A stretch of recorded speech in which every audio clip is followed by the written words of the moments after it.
Selamat pagi anak-anak.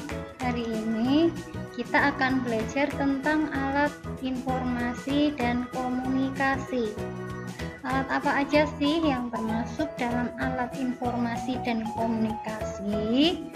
Yang pertama, kita akan belajar tentang informasi. Apa sih informasi itu? Informasi itu adalah berita.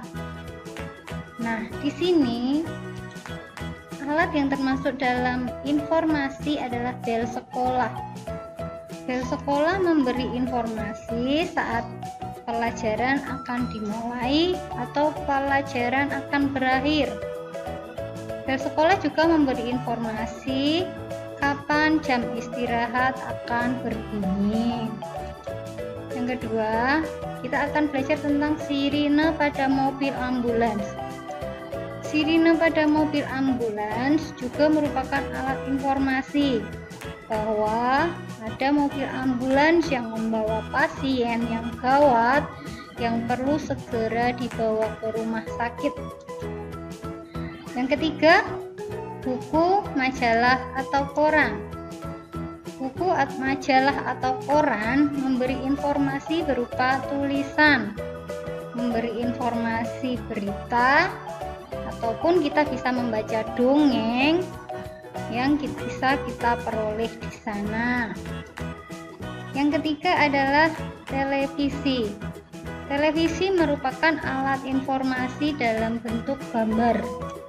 Kita bisa melihat berita di sana, kita bisa melihat hiburan di sana, dan adik-adik juga biasa melihat hiburan berupa kartun juga di sana kan?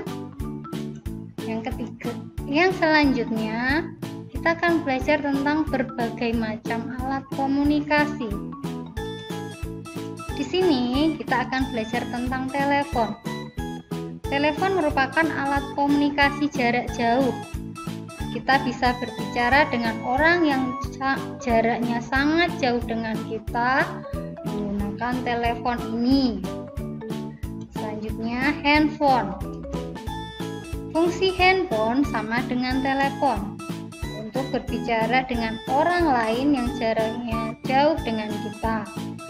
Hanya HP ini dia tidak memiliki kabel atau kalian bisa membawa HP ini kemana-mana.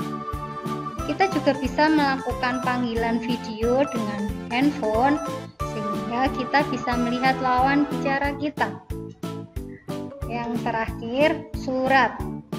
Alat informasi ini berbentuk tulisan.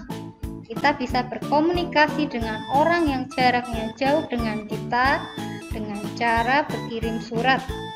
Kita bisa menulis surat dan mengirimkannya lewat kantor pos. Nah, demikian anak-anak pelajaran kita hari ini tentang pengenalan alat teknologi informasi dan komunikasi. Selamat belajar ya. Tuhan Yesus memberkati.